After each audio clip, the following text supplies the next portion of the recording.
Hello, this is James.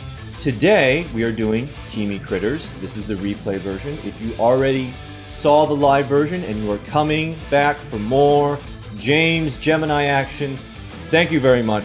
Let us begin. The core combo of the Chemicritters deck is Chemicritter Carbo Crab pumped up with the Supervise. You use Chemicritter Carbo Crab and you dump your Dioxogre. Dioxogre has a good control effect. Once per turn, you can banish one Gemini monster from your graveyard, target one card your opponent controls, destroy it. So the ideal combo is this. Your Chemicritter Carbo Crab is equipped with Supervise. You use it to dump Dioxogre. You add another Gemini to your hand. That will be Blazewing Butterfly. Also core to Gemini decks. And then your opponent, it does not pay attention, does not read cards, and they attack into the crab, they destroy the crab, Supervise activates, and you bring back Dioxogre, and then on that turn, Dioxogre has fuel for his once per turn effect. You can banish one Gemini monster from your graveyard, target one card your opponent controls, destroy it, any card that you want, as long as that card can be targeted. Now, of course, our opponents do read cards, so we're bringing the Blazewing Butterfly. This can be equipped with another Supervise. This can be protected with our back row, and then Blazewing Butterfly contribute itself, bring back the Dioxogre, and right there you also have more fuel for the Dioxogre fire. We can also bring back Dioxogre ourselves, independent of the Gemini monsters. We have two Birthrights targeting one normal monster in your graveyard, special summon it in face-up attack position, which is safe for Poly Chemicritter. Dioxogre has 2,800 attack points, which is a very interesting number.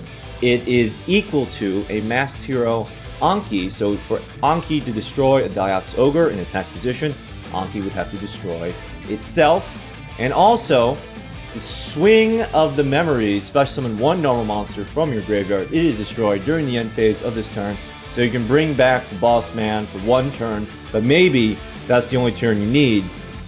If you can destroy your opponent's Blue Eyes, if he has no back row, if you have back row removal, you can Dioxogre, destroy the Blue Eyes, attack for game, a hypothetical of course. And the Caboose, a support card, but a good one, Chemicritter Oxy Ox. This provides an alternative means to summon your Dioxogre.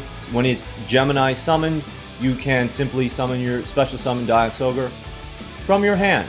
So, Chemicritters, they still need a lot of support that we're not getting. I'm very enviously looking at TCG players' videos. I did see Playmaker's video with Super Alloy Beast Reptinius. It is awesome, but I know that a lot of you do not have Super Alloy Beast Reptinius. So here's a Chemicritters deck that all of us can build, and now all of us can enjoy these very fine replays together.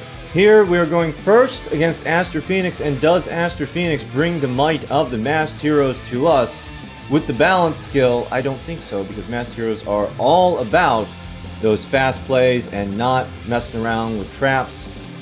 So we open the God Hand, we have Chemicritter, Carbo Crab, Supervise, dump Dioxogre, and pick up the Blazewing recovery card. All face downs, and of course, because of the Mind Scan skill after turn 3, as long as we have above 3,000 life points, we can see everything, and what we see is Cypher Soldier, Paleozoic Canadia, DNA Surgery, and the double Cyclone. Alright, we're going to get another Crab. We want to Crab dump as much as we can. Galaxy Cyclone, onto the Canadia. Is our opponent intelligent?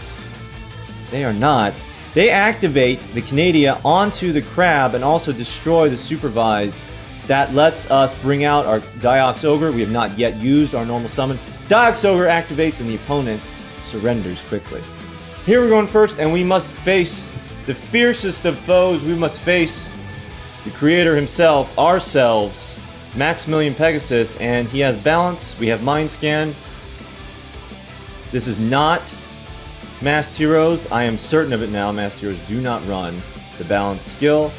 We go Crab into Dioxogre, and we're trying something a little bit different. We draw our Oxy Ox, and surprise, surprise, it is in fact Masked Heroes. You running a heavy back row, and that is why we're just going to sit and we're going to wait, because if we don't attack, our opponent can activate that back row, or they have no reason to do so.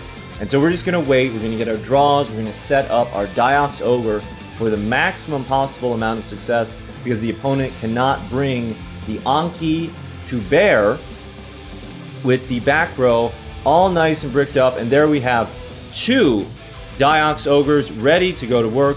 We have a Masco Change onto our Oxy Ox. Masco Change number dose by the effect of the Masked Hero Anki. And the opponent does not want to sacrifice his Anki, and that makes him meet for the Dioxogre. Double activation, destroy, crash, and we have plenty of options to bring that Dioxogre back. We can no longer see the opponent's back row, but we can destroy it, and the opponent surrenders for the might of the Chemicritters. Here we're going first against the Burger King. Here we're going first against Bandit Keith, and we know the cannon struggle between Maximilian Pegasus and Bandit Keith. Pegasus wins. We got the Crab turn 1. We got the Supervise, and with the Crab, you can't be afraid. You can't be afraid of losing life points. You gotta just accept it, because if the opponent attacks into the Crab, you're gonna get that big old Dioxogre. And we have the Vampires, the Vampies, Vampire O Kingdom, but using the Scarlet Scourge, not Vampire Grace. This is the non-meta version. We have Vampire's Domain onto the Scarlet Scourge, immediately Floodgate Trap Hold. I wanted to save it for Vampire Grace, but when I saw the second Scourge, I knew that that was not what we were dealing with. We're gonna go Dioxogre onto the Vampire's Domain, and that's gonna prevent more vampire shenanigans, all kinds of extra summons. You don't want to let them get all of that out. So there's the normal summon of the Samurai Skull. Vampire Familiar searches Vampchan, alright? But because we hit the Vampire's Domain, no, not the ticket. Because we hit Vampire's Domain, we don't have to worry about Vampchan. If we had hit Vampire's Kingdom, we would have had to worry about that. Alright, so Vampire Vamp. Everybody in defense, well, just the one in defense position. We're going to bring out our Blazewing Butterfly, and the opponent knows that they cannot preserve the resources for Vampchan's expensive lifestyle. Here we're going second against Seto Kaiba, another cannon struggle, another would-be contender for the throne of the creator. We have Paizo Canadia, we have the Crab, we have Supervise, we have Floodgate, we have a second Crab, and Crab is going to get some attack points after milling a Dioxogre, pulling a Blazewing for ourselves. We're going to set that good back row, and now we see it. It is a Dragoonity Divine Lance, pure bluff from the Dragoonities, Dragoonity Militum, Synchro Shokan into, what is it? Is it Guy Bulg? Is it Guy Drake? It is not. It is Vajrayana. Vajrayana activates its effect to equip an Ackles, but we're going to lock that down. We don't need that hugeness. We have the Floodgate. We have Swing of Memories. We have enough for the OTK quick maths. And here we're going first against Ubel. Is there a canon struggle between Ubel and Maximilian Pegasus? There is not. But I would like to think that Maximilian Pegasus is far too high class to be suckered into Ubel's yandere scheming. We have the Ubel Terra Incarnate. My name is Ubel. Changes for a first form Ubel. First form Ubel is going to lead into the Terra Incarnate. We're going to protect our Crab, because Crab is the core combo. So we go Dioxogre, go for the Oxy Ox for options, because we have Blazewing Butterfly.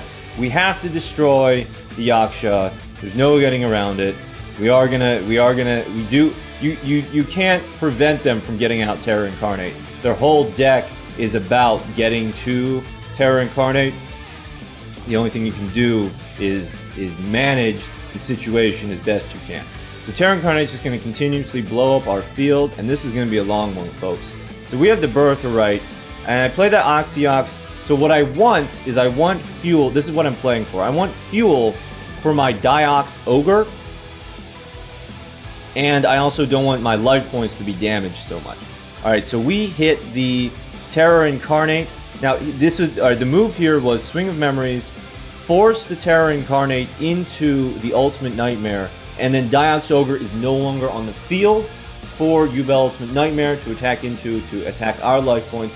We don't want the opponent to get the full combo. We don't want to get them to get that field spell. And we're seeing that Treacherous. We're going to go Birthright, and we get to bring out our Canadia and our Dioxogre, why not? And Dioxogre destroys the third form of Yubel. That is the end of the chain. No more Yubels for the time being. Attack for 2,800 life points. Force out the Karibo. Fire King Avatar Yaksha hits that low attack, low defense point. Dioxogre hits the Canadia, but that's fine. We're just playing for time because my win condition has shifted from life points to melee. Alright, so we have Fire King Avatar Yaksha into a second Terror Incarnate. Opponent draws cards, but has run out of Fire King monsters to destroy my life points with, or mostly. There's not a lot. There's not a lot of life point damage remaining in the Yubel deck. So Terror Incarnate's gonna blow up, and the reason again for playing these monsters, fuel for the Dioxogre. Fire King Island destroys the Sacred Phoenix of Nephthys, searches another Yaksha, and here we have our win condition. The opponent failed to realize what we were doing. They're just greedy for that Phoenix. We're going to set another Crab, and Phoenix destroys everything, and that's going to give us a good chance. That's going to give us a good chance. This is the second Ultimate Nightmare. Ultimate Nightmare attacks into the Crab, attacks into with the Yaksha. Our life points were well husbanded. Blazewing Butterfly, final combo, brings back the Dioxogre. Supervise brings back the Blazewing Butterfly. Supervise onto the Dioxogre. We're going to hit this so that it can't damage our life points for 2,800. Sacred Phoenix of Nephthys obligingly destroys the Supervise. And what we have here is a wall for the life points. We need our opponent to completely deck out. Destroy, destroy. Can't get over that 2,100 defense. I underestimated you, Chemicritter, Oxy Ox. And we're going to go another Supervise, and that's going to give us our final defender, the Blazewing Butterfly. I should have picked the Oxy Ox, but the Karibo's so tiny. We will play nothing, and we will let our opponent deck out. Isn't taking the high road just a thing of beauty? So I look forward to the second Inglorious Bastion event, where we're going to get those good cards that level 30 Bastion had that are going to synergize well with the Chemicritters. But until then, we have this. We have Playmaker. Thank you for watching.